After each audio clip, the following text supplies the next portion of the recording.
All right, let's quickly get started with the next session. I hope people have taken break and come back. Yeah, I've started the recording of this session too. Right. Okay, so the next session is going to be on infrastructure as code using .NET. So before we get started with the session, a brief introduction about myself. So my name is Swaminathan Vetri. I work as an architect at Maersk in Bangalore. I'm also on Microsoft MVP under Developer Technologies. I'm an organizer for B.NET and Exarchus Meetup Group. I tweeted at the rate SV Swaminathan, and my GitHub repositories are also available at SV Swaminathan. And I write technical blogs at swaminathanvetri.in. And during this lockdown period, I recently started a YouTube channel, so please subscribe to mine. So it's youtube.com/swaminathanvetri. So apart from these tech stuffs, I'm also interested in photography, blogging, and a bit of home automation. Okay, so what's going to be the agenda for this session, right? So we'll first start with an understanding of what is infrastructure as code, and then we're going to see a new framework or tool per se or a platform which is called Pulumi. So that's what we're going to learn about, how Pulumi is enabling us to create infrastructures using .NET, right? So we'll understand what is Pulumi, and then we'll see why we want to really learn about Pulumi, and let's get into some of the core concepts of Pulumi, and we'll understand how it works, right? And also there are already a number of tools which are out there in the market for doing infrastructure as code. So how it differentiates between one over the other, right? And then we are going to have a lot of demos around the entire thing. Infrastructure as code, right? So yeah, there are multiple parts to it, right? So first thing is infrastructure. So historically, or all the developers were completely abstracted from what the infrastructure is, right? We always used to have, what I'm talking is about pre-cloud era or so, right? There will always be a separate IT team or an infrastructure team which manages your entire infrastructure, be it the Windows servers or your SQL servers or whatever be the infrastructure what you want to deploy your code to, right? We were completely abstracted of that, and they use some sort of automations from different tools, whatever, depending on how they are using, right? So what typically happens is, let's say in historically with all the .NET framework based applications, we kind of build with some sort of a framework, and then when you try and deploy it into an infrastructure, and then we get to know that yes, that particular version is not available, or there's a patch which is missing, and so many other issues which we used to find out, right?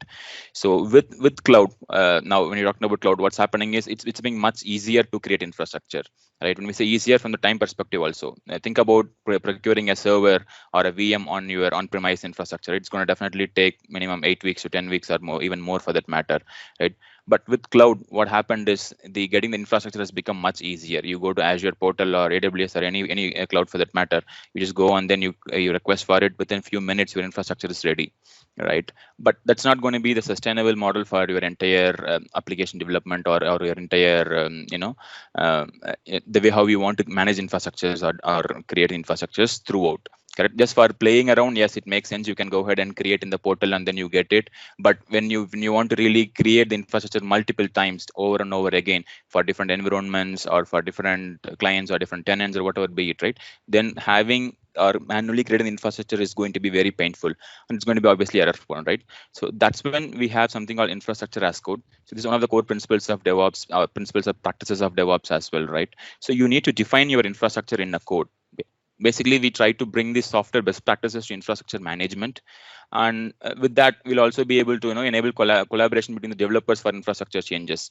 So infrastructure could be, for example, in the previous session, we saw the demo about Azure functions, right? So everything what we saw is on the local, but what if I want to deploy this Azure function on the Azure, right? Typically what we used to do, we can go to the Azure portal, and then you go and create a new function app, and then you can start deploying or uploading your zip or the package to that function app, and then it will start, it'll do the deployment, right? So that's how we typically do if it's a manual thing. But what if we want to write that particular infrastructure creation as well as part of the code itself?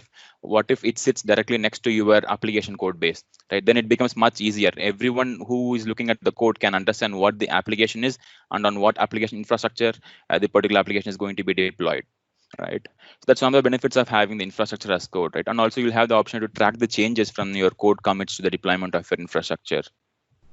And why we need it, I think we just spoke a few things about this, right? So obviously having manually created infrastructure is not going to be very sustainable, right? And it's going to be error prone. And if at all you have to create manually for different places or different clients or environments, it's going to be time consuming. So we could definitely reduce that with the infrastructure as code. And also it brings some sort of safety and predictability, right? So you know what you're going to define in the infrastructure, and you know how it is going to turn out when it really gets created. There are no more any hidden things about, okay, I thought maybe the infrastructure had .NET Framework 4.6, but I kind of built it with that, but it doesn't have, or I thought it will have already 4.7, but I don't have it. And you don't have to worry about all of those things post deployment of your applications, because you are going to write what is that infrastructure you want for this application to be deployed. So that's one of the aspects of infrastructure as code, right? So with that bit of background on infrastructure as code, so let's get into Pulumi, right? So what Pulumi enables us to do is to create modern infrastructure as code. So you can create, deploy, and manage infrastructure on any cloud using any language, right? So what is modern infrastructure, right? So we just talked about what is an on-prem kind of an infrastructure, where you'll have a servers and you'll have your virtualization tools and everything, and then you create servers, right? And then came the cloud. So you will create infrastructure on your cloud. Let's say, be it Azure, you'll instead of creating VMs on your on-prem data centers, you'll go and create VMs on Azure, or you'll go and create Azure App Services and other things, right?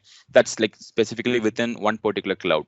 But with the current technologies and with the current landscape, what's happening is we kind of start building solutions on multi clouds, right? You could have your APIs, or you could have your application running in Azure, and you can have your API gateway, for that matter, maybe for example Apigee, if you want to use it from Google Cloud, it could reside on Google Cloud. And for example, for the monitoring of your applications, you use something called Datadog, which is residing on their premises or on their own cloud, right? So basically the infrastructure is getting into multifaceted, and it gets into multiple regions or multiple multiple vendors to call about, right? That's what is a modern infrastructure. You are not restricted to building anything within one cloud, or with using only one set of tools or technologies or vendors, for that matter, right? So in such cases, how do you really create your infrastructure, right? That's where Pulumi is helping us. So you can write your infrastructure using any language. When we say any language, it currently supports Python, JavaScript, TypeScript, .NET, and Go. So even in .NET, you can use C#, F#, or VB, and then you can write your infrastructure as code, right? So this is a bit of background about what the platform offers. So you have the option to define your cloud infrastructure in your favorite general purpose language, which is what we just talked about. And you can also review, test, and version your cloud apps.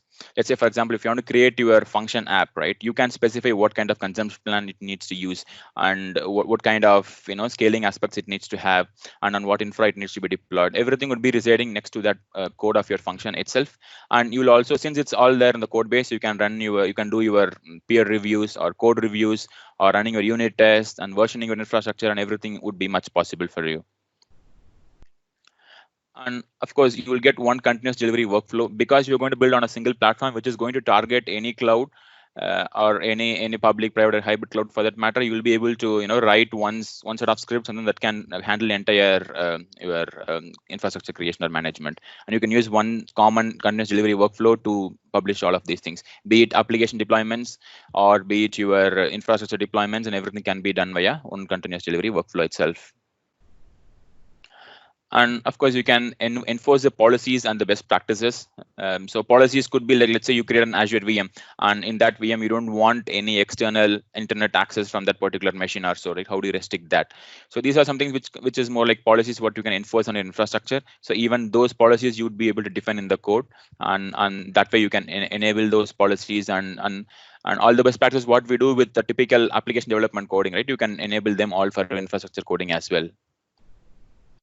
And of course, since everything is at one place, and if it's common on a common code base, it's definitely going to eliminate the silos between the dev or the security or the operations. So devs know, yes, on what infrastructure my application is going to be deployed, and the security folks know what kind of policies are put into that particular infrastructure, and the operation guys also know like what kind of monitoring or what kind of things it's being generated for this particular application. So all of these are something which is possible with the Pulumi platform. The use cases, right? Where should I use Pulumi, right? So let's say you are having your application or built for containers, or targeting containers, right? So you can deploy your container-based applications into any cloud, even for Kubernetes or Azure AKS or ACI. ACI is nothing but Azure Container Instance, right? So you can deploy it on any cloud native infrastructure using Pulumi. And if you have a Kubernetes cluster, be it on-prem or on AKS or on EKS or any other cloud for that matter, you can also create your clusters, you can provision your clusters, or also you can deploy your applications to the Kubernetes clusters too. And of course, infrastructure, right? So all the cloud services, like for example, storage account in Azure, or if you want to create a function app in the Azure, or you want to create an Azure app service. So everything is possible with Pulumi. You can write code.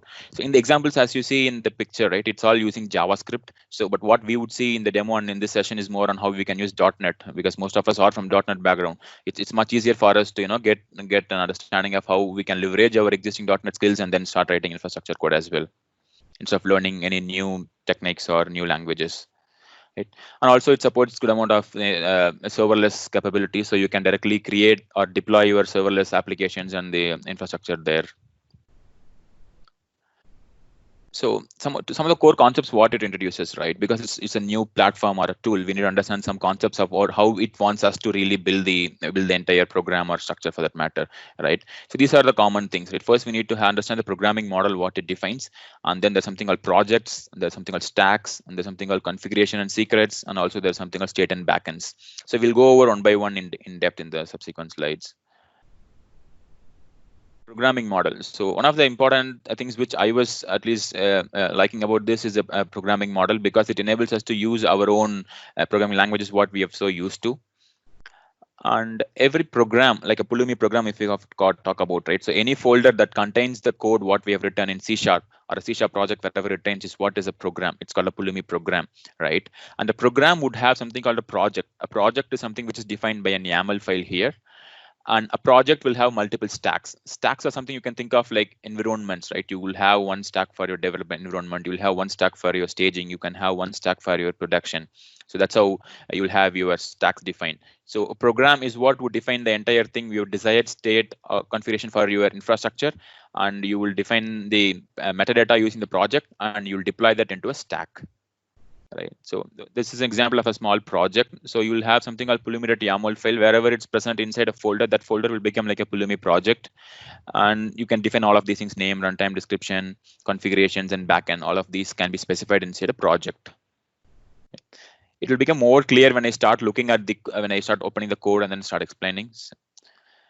On stack, like I mentioned, every program is deployed to a stack, and these are like the isolated, independently configurable instance of a program. So program is like what you define, and stack is like a running instance of it. You can think of that way.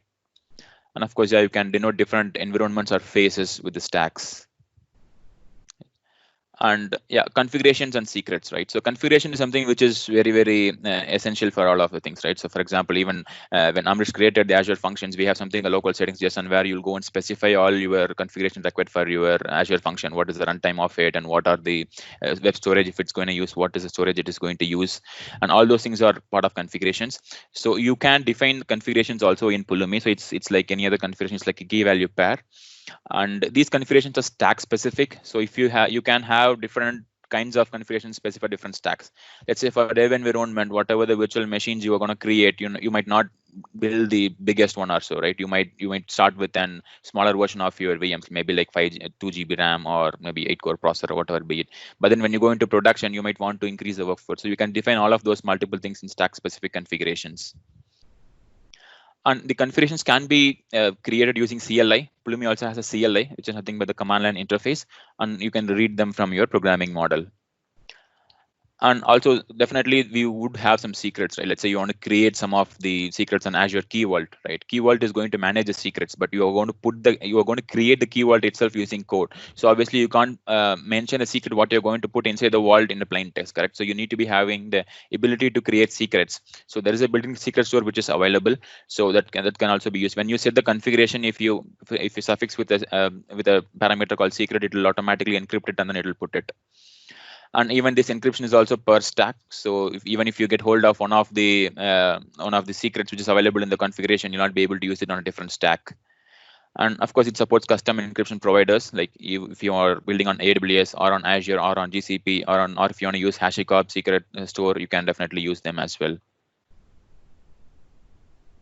and states and backend, right? So the state is nothing. State is what would define what is the current state of the infrastructure, right? And let's say, like in the example, going back to the example of Azure Functions, right? I want to have an Azure function and then Azure Web Storage, which is created in my as part of my program, right? So that's what is like desired state, what you're mentioning.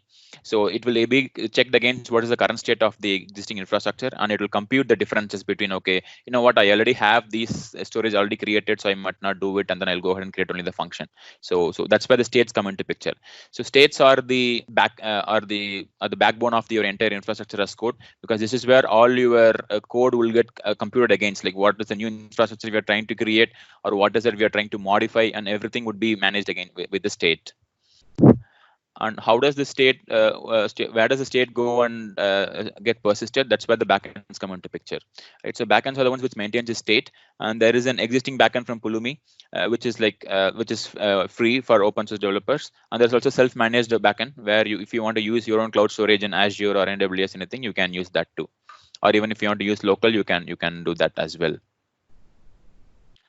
And then Pulumi SDK. This is one of the important things for us to start the programming, right? So everything what is mentioned SDK is what we'll be able to leverage in our program, right? So some of the core concepts of SDKs are resources. Resources are the ones what you really create as an infrastructure. For example, Azure Function is one of the resource, or Azure Storage is another resource, right? So everything is defined as a resource here. And components, so you can logically group some of these components and then create some logically group some of the resources and create a component out of it, right? So let's say in this example of Azure function, durable functions, right, we need an Azure function app, and then we also need a storage. So you could create both of them together, group both of them together, and then create as a component. So wherever you want in the infrastructure code, you can reuse these components instead of using the resources individually. And inputs and outputs. So what are the parameters you specify for a particular resource? Let's say for a storage account, right, you need to specify which resource group you want to create that, and what is the tier you want to create, whether it is a standard tier or premium tier, whichever, right? So those are the inputs what you would specify on individual resources. And once a resource is created, you will get them. Those inputs will be available as outputs for us, because obviously once the storage account is created, for example, you want to get to know how do you connect to it, right? You want to get to know this as shared access signature endpoint, or even the connection string for that matter for a SQL server. Right? All of these things would be like outputs of your resource.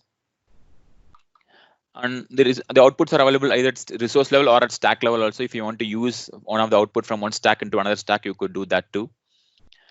And you can also reference one stack in the other stacks. That's what the stack references enables us. And of course, configs, we saw config is what in the programming model you would use to read the configurations. And secrets is also available, like we discussed already. And runtime functions are nothing but, let's say you want to understand in which stack it is running, or if you want to log some of the things, how do you want to log your infrastructure code, how it is running, right? So those kind of things are enabled by the runtime functions.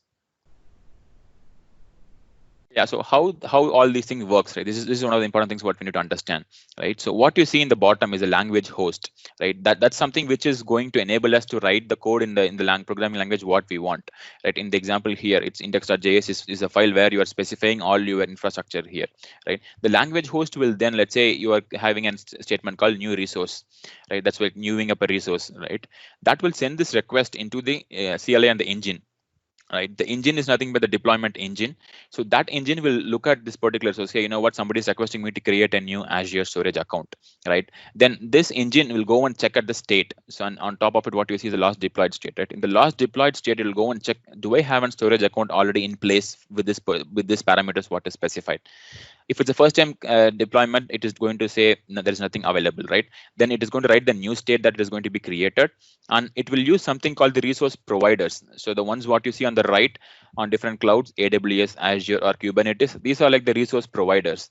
So the engine would then pull up the appropriate resource provider. Let's say I'm going to create a storage account on Azure, right? Then the deployment engine will pull up the Pulumi Azure resource provider, and then it will pass on the request to that provider to see, hey, you know what, please go and create this particular resource on Azure for me. And then it will just pass on that call to the Azure resource provider. And once the provider completes the request, it will come back to the engine, and then engine will write the state of it, and it will respond, it will complete the program. So that way, what's happening is the language what you write is more for us to be more productive.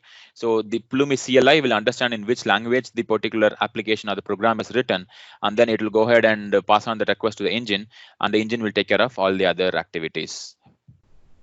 We'll see in the demo. Then it might be even more helpful. And some other benefits what you get or other features in Pulumi is it also comes up with a console web app. So app.pulumi.com, if you go, you can see all the states, what is happening and everything. And you can do unit testing and integration testing, right? So this is something which we've been doing only for our application code, correct? So whatever the method or whatever the class you write, you will write multiple unit tests to ensure that you're covering all the aspects of it. But what if you can write the same thing for infrastructure also, right? One example could be, right, let's say if you, as a policy, you want to have like tags defined for all of your Azure resources, right? So you don't have to validate that after you really create the resources, right? Let's say in case of Pulumi, if at all you are defining those, you can have a unit test running to check if the resource what is defined is already having a tag mentioned in it or not. If it's not mentioned, it's going to fail. In that case, you don't even need to go to Azure and create the resource or so. Those are some of the benefits what you would get, and you can identify the issues in the code much earlier in the cycle. And like I mentioned, you can define the policies as code itself. So looking at the code, what are the policies which is defined for the infrastructure. And there is a continuous delivery workflow. So it works with in tandem with all the different existing workflows. Like if you're on Azure DevOps, or if you're on GitHub Actions, or if you're on Circle CI, Travis CI, all the popular delivery workflows, you can latch on to any of them. You don't have to really worry about where it is supported or anything.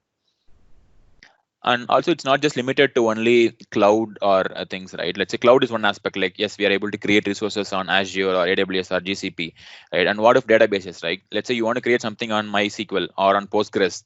You want to create some of the programs there, right? You can also do that with the provider, Pulumi provider for databases. And monitoring, for that matter, like I mentioned, Datadog is the monitoring agent which we are using. You want to create some of the alerts in Datadog, or you want to create some of the monitors, or you want to add new users to the Datadog. All those are also possible with this. And of course, infrastructure, when you say even OpenShift or any other infrastructure tool for that matter, if you want to create them create infrastructure on them as well, it's all possible with providers. So the point is, you need to learn from a programming perspective, like one language which we already know is C#, and then you use the SDK, and then you try to create everything in a common place. And from the hosting perspective, if we ask, there are multiple hosting options. So what we are going to see is the basic one, what as an independent developer, how we can do it. And obviously in the enterprise, not everyone would rely on the third party to host their entire things, right? So you always have this flexibility. If you want to manage everything on your own, on premises, either on private cloud or on data centers, or if you want to leverage on their systems also, it will be it's possible. And there are already existing tools for infrastructure creation. Especially if you talk about Azure, there's something called ARM template, Azure Resource Manager templates, which is defined in JSON. That's what you can use, and then you can build your infrastructure. But that's restricted only to Azure. And if in case you want to have the same infrastructure or similar infrastructure created in other cloud, it will not be possible for you. And also, debugging things in JSON is going to be a little bit of trickier things, right, than working with a real programming language. So that's where Pulumi is helping us. And there's also another thing called Terraform, which is from HashiCorp. So Terraform uses its own domain-specific language. It's called HCL, HashiCorp language. So where you need to define your infrastructure in a specific language. So that's like another new learning what you need to do for that. And also it also supports some of the things. So you can look at the table, like what are the things which is available in Pulumi and what is not in Terraform, which is what is not in the ARM, right? So one of the major benefits, what at least I could think of, is on the language and the clouds. So you would have the option to write your own neural language, and then in any cloud for that matter, you can do it. And of course, it also has all other benefits like doing this test-driven development and maintaining its policies and everything. And of course, it's an open source project. Yeah. So just to summarize before we get into the demo aspects, right? So you can have your source code anywhere, be it GitHub or Atlassian or GitLab or VSTS or Azure DevOps or anywhere it could be. And you can write your code in any language. It could be in JavaScript, TypeScript, Python, Go, .NET, or you can use any of the existing CI/CD tools, GitHub Actions or Circle C or Jenkins or whatever the ones listed here. And you can build it on any other different environments too. Right? All of this is possible with Pulumi, basically. Okay, so enough of talking. Let's start coding the infrastructure now, right? And I don't see any questions so far. I hope either you guys are following me or it's completely crazy. Okay, so let's get started, right? So in Windows, how do you get install? Okay, so I see a question. Does Pulumi do incremental deploys similar to ARM incremental where it doesn't remove existing resources? Yes, of course it does that way only. So that's where the states come into picture. So it'll go and compute the changes what is there from the existing state to the new state what we want to be in, and it will create the resources in incremental fashion. We also have a demo on that, so we can check on that. So to get started, okay, before even I go here, since it's an open source project, you can just go ahead and say go to github.com/Pulumi. So that's the place where all the Pulumi thing is there. The entire application is built here. So you can go to this particular thing. This is where the tool is built, and you also have all the examples and everything available here. Okay, see another question. Does Pulumi support Docker? Yes, of course it does. So you can also deploy your Docker images into using Pulumi as well. Let's say you already have your Docker Swarm or something running, right? If you just want to use this only to manage your Docker deployments, you can very well do that too. Okay, so getting back to thing. So you can use Chocolatey, which is another package manager for Windows. You can just say Chocolatey install Pulumi, and it will try to install the latest version for you. The current version what we have is 2.1.0. So once you install, you will get the SDK. The SDK and the CLI and everything gets installed in your machine. So I'll just quickly go and say Pulumi version, and then you can see what version it is there in it, right? If you simply say Pulumi, you can see all the different commands what's available there. So it also gives you a nice explanation of what are the different commands which are commonly used. So Pulumi up is one of the important ones, which is what you would use to create your deployments. And Pulumi stack is what you would use to manage your instances, like in which stack you want to do the deployments. And config is what you would use to create your configurations. And of course, the destroy is where you will use to tear down your entire resources. So along with that, there are also other available commands which we can go through later. And how does this get access to the Azure? So you also need to have Azure CLI installed. So I have installed AZ CLI. So that's my thing available. So I have done an Azure AZ login basically to get my credentials. So once you're done with your AZ login, Pulumi can take that particular credentials too. And if in case you want to use this CLI on your CI pipeline, CI or CD pipeline, instead you obviously wouldn't use your own credentials, right? There you would use something called this ARM client ID, secrets, and different other things. So all of those are also possible. You need to set up those configuration variables so that it will automatically pick up from those. Okay, so first thing what we can do is Pulumi new, and then it also has some sort of templates. Basic templates, like how we have a .NET new project template. So there's something called Azure C#. So this is going to set me up for set up a C# project and with an deployable with a deployment target as Azure.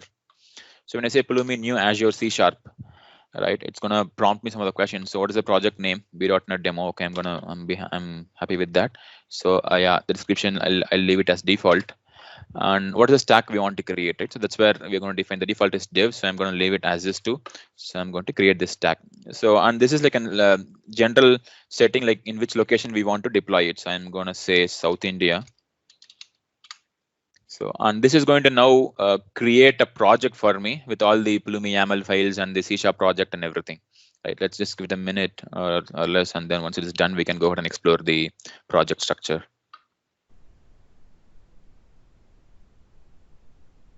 Okay, so it's kind of downloading the plugin. Meanwhile, are there any other questions? Okay, I don't see anything else. Okay, there you go. So it's ready. So let's go ahead and explore the project structure first.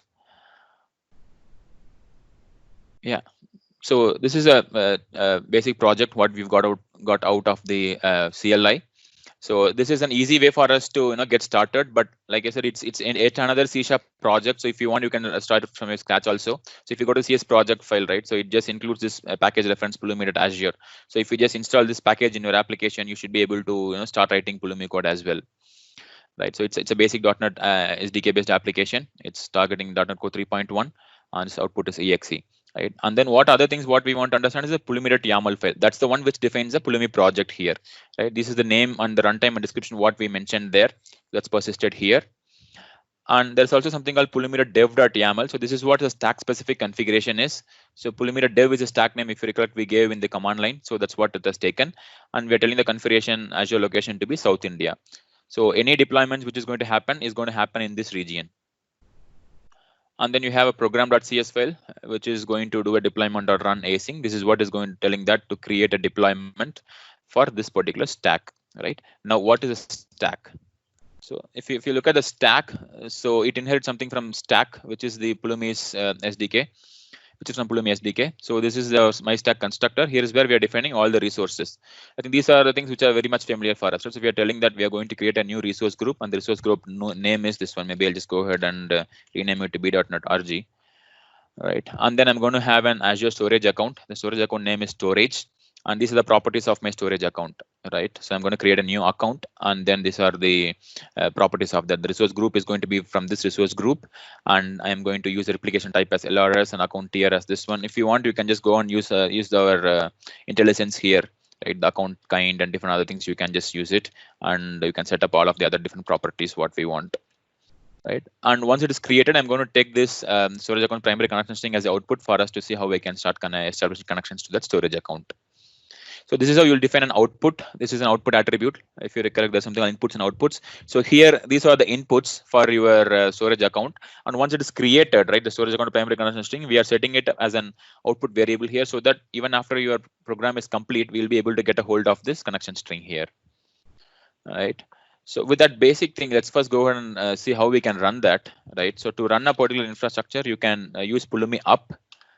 So this is when, like I mentioned in the how part of how it works, so it is going to now make a call to the deployment engine and find out like what are the different resources it needs to create, right? So once your .NET build is complete, it will start telling, yeah, we need to create this new stack itself because the stack doesn't exist.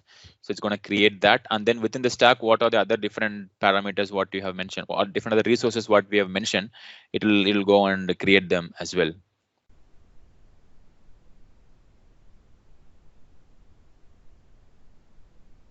So let's give it a minute. Yeah, are there any other questions meanwhile, if I can take?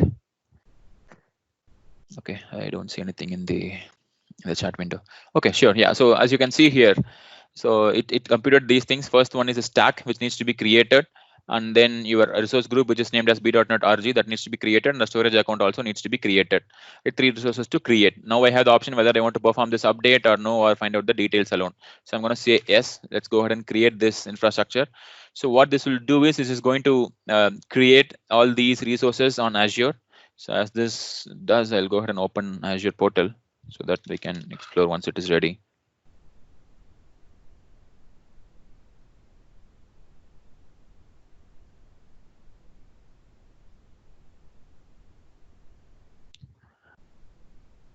Okay, so as of now, I don't see anything with the b.NET-RG. So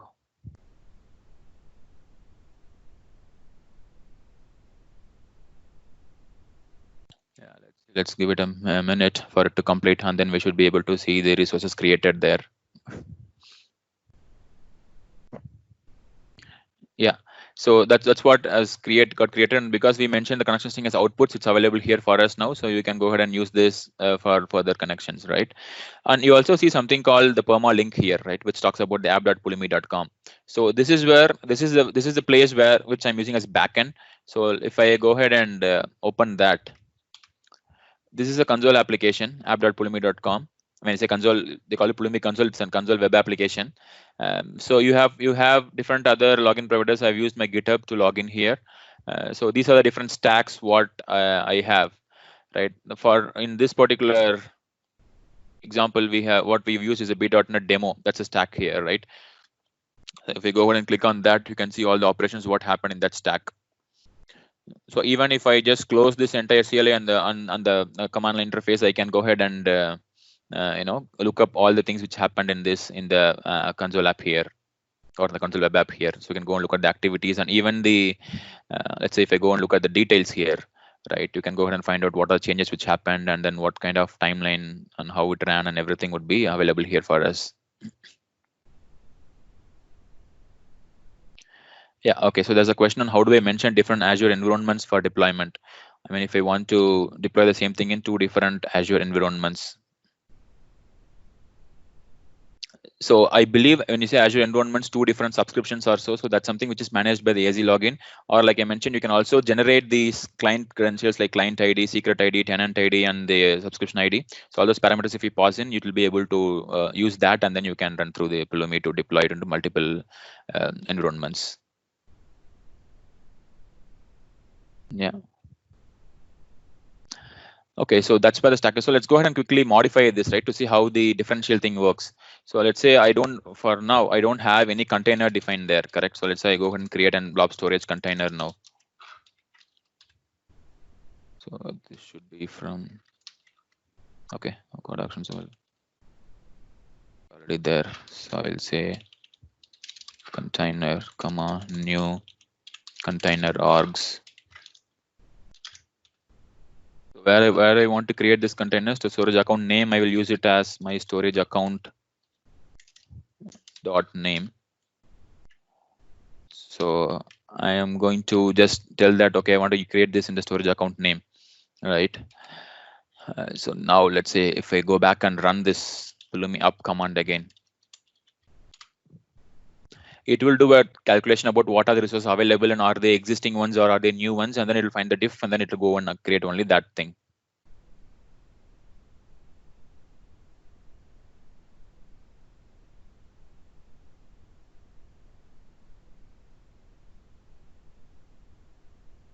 Yeah, so as you can see, it says only this one. So one plus one to create, which is what is a new storage container which we have requested for now. And in the resources, it also says plus one to create, and 3 remains unchanged. Right now, if I go over and say yes, it is going to create the container for me. So that's how the states in the backends work. So it goes and computes again the state, and the desired state is to have a container, but the current state already has your resource group and the storage account. So it leaves them as is, and then it creates only the container into the storage account. Yeah. Yeah, so now if you go back to the console, right, we can see another update happened for this, which would be say update 2. And if you go to the details, you can find out that what has really changed there. You can see that +3, +1 and 3 unchanged. That means new resource 1 added and 3 unchanged, right? So that's about the basic of this one, right? So now let's do some more things, right? Let's see how we can use configurations here. So what I'm going to do now is I'm going to add a new file like constants maybe. I'm going to add a new file and I have a snippet. So what I'm going to do now is to specify your resource group name and the storage account here in a configuration, right? So that we can reuse them and we can change them accordingly for different stacks, right? So for now, what's my resource group name? It's called, okay, so this is the key here. I will just mention this as resource group name. And then the storage account tier, I will again make this as storage account tier, right? And what we would want to do that is in our stack, we want to pull them from the configurations. So I'll say, so I'm going to use something called this Pulumi config. That's another thing from the SDK. So just a minute, I'll quickly fix this issue. It's on this demo. So I am pulling the resource group name from the configuration. So this resource group name is what I would put in here.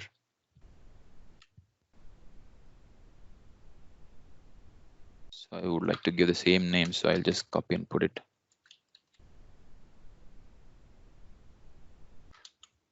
So I'm going to use that variable here. And also instead of this standard here, I am going to use the storage account here, right? Okay, all right. So we've just made this one. Now we don't have the configuration yet, correct? So if you simply run this particular program now, let's say if you don't want to really do a creation, if you just want to do a preview, there's a command called Pulumi preview. So if you do that, you will get to know the differences here. Okay, so I see a few questions as this runs.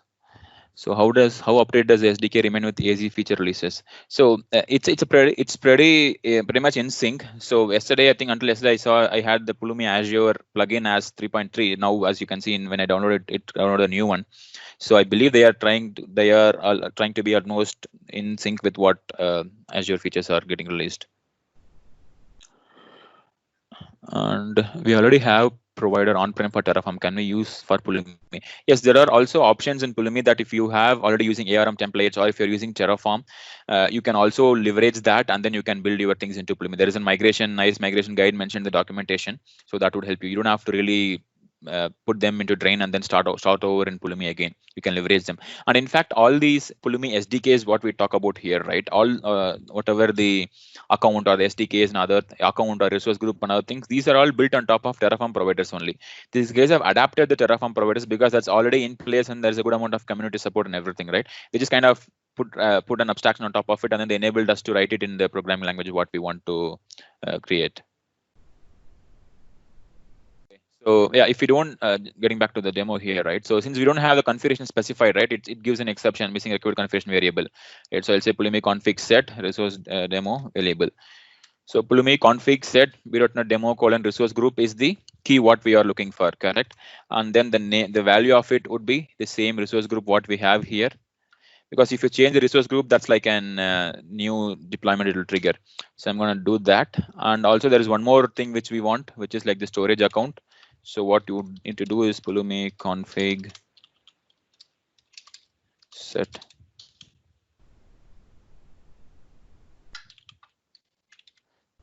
and pull that storage account here.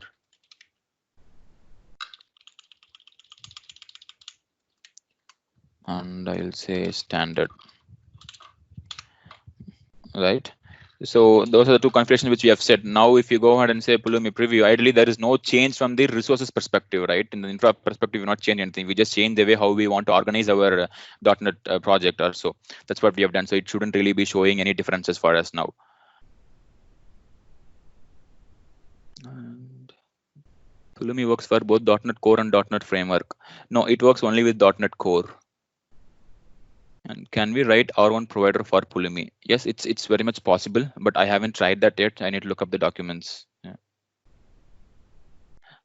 Yeah, so getting back here, right? So as we can see, it says 4 unchanged. That means the thing is there. So now let's say if you want to deploy the same thing into a different stack, right? How do you do that? Let's say I want to create a production environment for that. Now I'll say then Pulumi stack init and then prod. So that means we're initializing a new stack for production. And then when you say Pulumi stack ls, it's going to list all the different stacks for this particular project. Right? Currently we are in this stack, right? But again, the same thing, we need to set up all the configurations here. So let's say I want to set this configuration, this as premium now. Right? I can do that. So what this would do now is it would create another stack specific configuration in the project like pulumi.prod.yaml file. And you can see that the configuration is set here, right? b.NET demo storage account here is premium. And the same thing I can use for the other one also, which was group name. Maybe I'll just name it as prod.rg so that I want to differentiate between two different resource groups. You can do that. And one more thing is Azure location.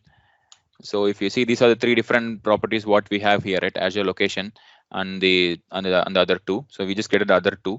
So we can go ahead and add the other one as well, Azure location.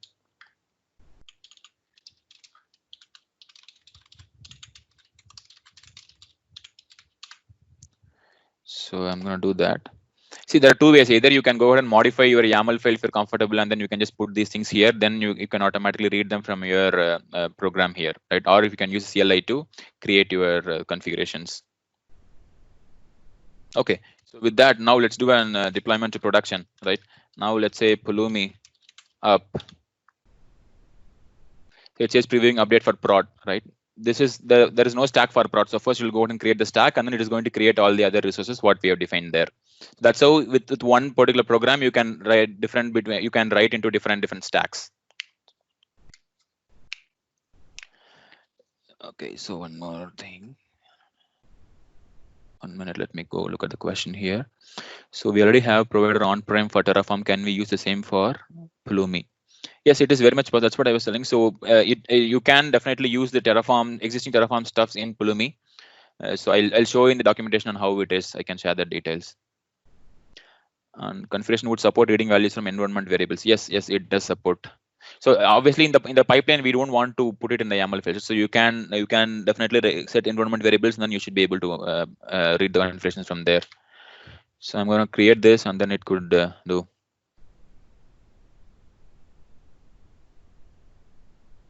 So how can execute Pulumi for a specific environment? So that's exactly what I'm showing now. So what we did initially was for the dev stack. So stacks is what you would use. So if you go back to the program here, right, these are the two different stacks what we have. So in the development environment, right, I would like to have my storage account tier as standard, but when I go into prod, I would need to have a premium tier. I've just given one example here. The similar way you can differentiate parameters what you want to be different for different environments in the different stack specific configurations. Okay. Yeah, let it go and create it. So in the meanwhile, as it does the creation part, it'll also show how to write an unit test for this, right? So for that, I'm going to use an existing application. So let me quickly see, where do we have that? Function C#. Samples,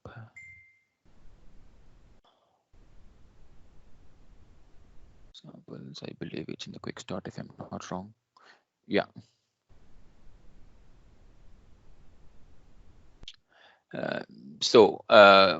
Typically with .NET unit testing, what are things we would use? So we use MOQ for your mocking purposes, or you can use NUnit, or you would use Fluent Assertions for doing the assertions and everything, right? You can use all of those packages, and you can write your tests, right? So your unit test is the same thing. Since it's NUnit, it says test fixture, and then you have your test method where you are trying to create the tests here, right? So what we've done is we've done a common utility class which is called testing here. So in this, there is, since it's mock, okay, basically how the mocking works is there is something called imocks, which is an interface present in the Pulumi testing namespace. So that exposes the methods for resource creation, and another method for when we try to call an external provider or so, right? So let's say in this particular example, right, when I say new resource group, this is like a new resource creation call, correct? So this will be mocked by the MOQ here, and then you can present what you can return whatever the object you want to return here. Right. So now, for example, if I have to run this test, and what we are trying to do in this test is to check if the storage account is properly created and if the tags are properly defined, right? If I go to the stack, let's say for now I'll just comment it to see if how this works, right? .NET and then say test, right? That's what we would run for any of our .NET Core tests. So it will identify what are the tests available, and it will execute the test and it'll come back with the results. Oops, what is that? Yeah, so it says it's failed. So expected tags to be null, but because tags are not defined. Tags not to be null, sorry, because tags are not defined, right? So that's how you can basically in your continuous integration workflow, right? So once you have your entire C# program written, you can also write a unit test and then ensure all your validation to be done as part of unit test itself. You don't need to run your Pulumi up command and then it goes back and then come back with the failure or so. For example, we have a lot of these resource naming conventions and restrictions that you can also pretty much cover them as part of unit test too. There's a specific format which you need to create your resource names and the length and all of those things. You can put some regular expressions, and then you can just run them in the tests as well. Okay, so I see a question. Do we need to define resource creation sequence or random? Okay, that's a good question, right? So going back to our previous application, what we have created in the demo here, right? See, you can define resources anywhere, right? But this would manage is, let's say in this resource, when I am trying to create the storage account resource, I'm telling I'm reusing this resource group name, correct? So for Pulumi to run this particular or Pulumi to create this particular resource, it needs this particular resource to be available. That's the only thing. So other than that, if they are not really linked, you can put it anywhere. So it doesn't really matter. All it does is looking at the dependencies is what it will find out, and then it will sequence them accordingly. So when I go back to my console, I hope the prod deployment should be complete or not. What happened? Okay, yeah, it's done. So it created the production thing as well. And obviously, if you go back there, you'll find two stacks, and then you can go and find the differences between both of them, right? Now, let's get into the more interesting part, right? So what I've done is I've taken the demo application, which Amrish had shown in his previous session, right? And I tried to, deploy that into Azure using Pulumi, right? So this is a demo.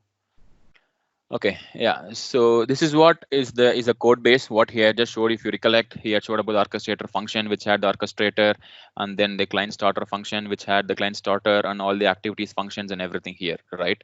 It's the same repository. What I went ahead and did it is I added this deployment folder, right?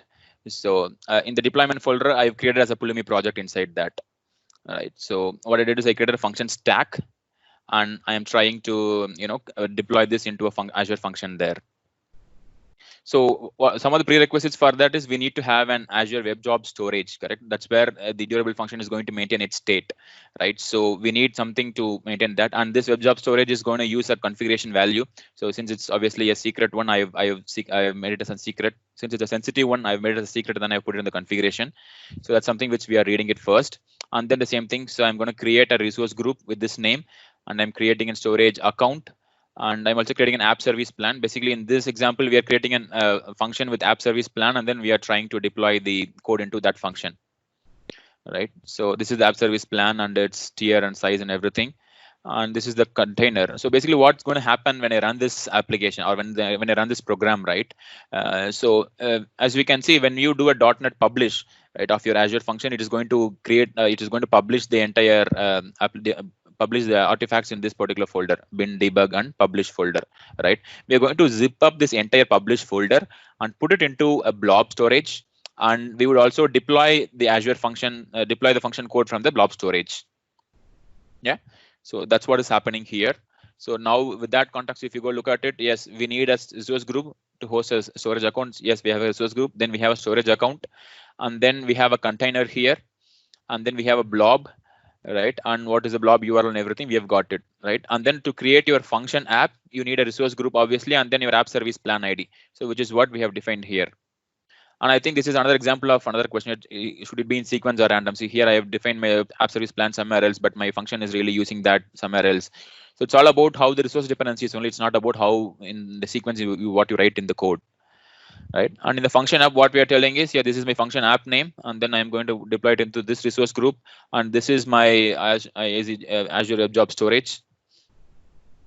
Azure Web Job Storage is what I'm giving it here, and once it is done, it's also going to output me the URL which we can use to trigger this, right?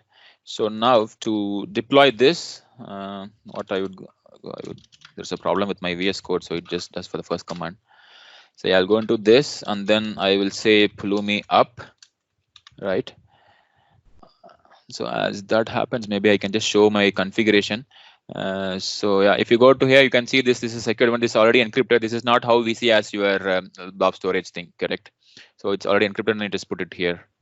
I'm going to read this configuration, and I have updated into my stack. So let's give it a few minutes for it to create. Okay. Yeah, so these are the resources: resource group, account, storage. This is an app service plan, storage container, blob, and the function app, right? I'm going to say yes.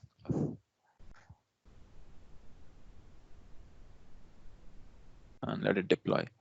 Okay, so some more questions here. How do we maintain the state file locally within enterprise to avoid exposing outside?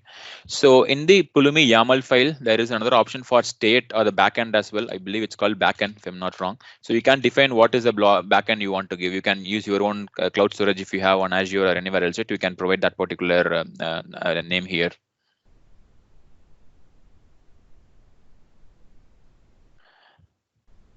And would Pulumi work with compiled artifact? Example DLL for my Pulumi project.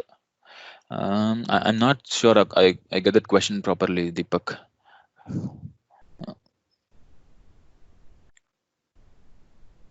Is it possible to migrate from Terraform to Pulumi? Yes, that's a good question.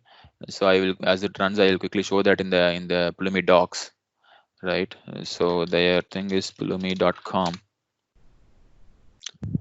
And we go to the dogs, and crosswalk, self-hosted support. Yeah, I did find that somewhere. Just a minute. Trying to.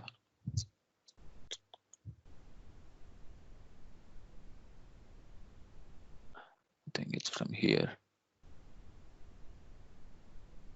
Yeah, so if we go here, we can identify, like, yeah, I think it's in the user guides adopting Pulumi. Yeah, so this is where they mentioned about how to import infrastructure and from Terraform if you want to do it, right? So what are things you can do it, and everything is clearly documented here.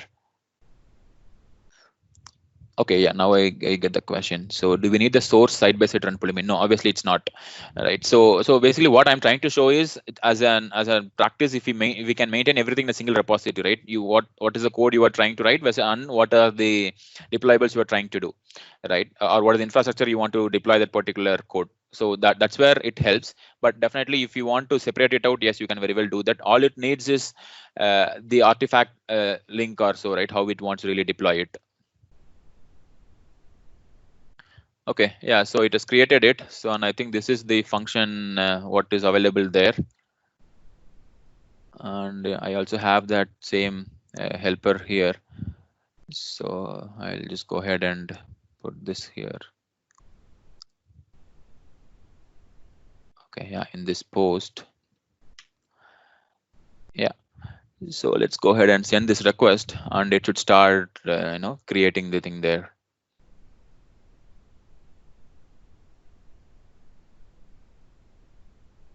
Okay, sorry. Yeah, so we got it, and then the next one is this location. And if I just put this one here, I should be able to find out the status of it.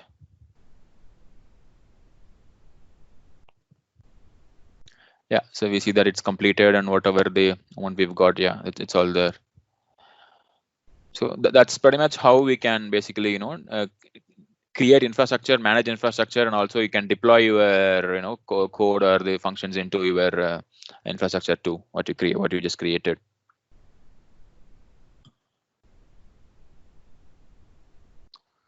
And okay, any other question? Do we need a source? We've answered, and then source code in a private repo. How frequently will Pulumi get update or new version? Okay, so honestly, I don't work for Pulumi, but I've been seeing quite a few updates happening very frequently. Like I said, it's an open source project. We can go ahead and start watching this project, and we will know like as and when anything's changed there, right? So I think you can go ahead and look at their release plans if at all they have something, and then we'll get to know. So currently, I think the version is 2.1.0, and then yeah, it keeps going. And see, there are multiple aspects to it. One is the language support, what we have writing in .NET. Correct. When it started, if I recollect properly, it's more on Python, and JavaScript is what it has first-hand support. That's what all the SDKs come into picture first, and then slowly they added support for Go on .NET. So some of the things maybe would be available there, and you could see some sort of differences in the way how it's coming up on, in all other SDKs. So if you go to this SDKs folder here, you can find out all the different things. So not everything would be available in all the languages. Yeah. So I think our thing is deployed, and yeah, we just saw that as well, right? Yeah. So that's pretty much what I had. So are there any other questions?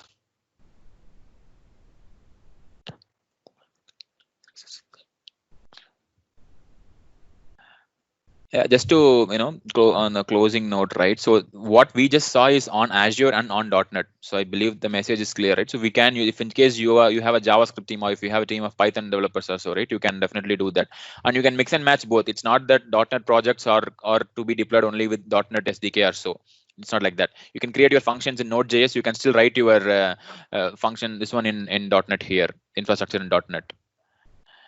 Okay, so we can do all of those sorts. And yeah, so that's pretty much what I had. So if there are no questions, we can.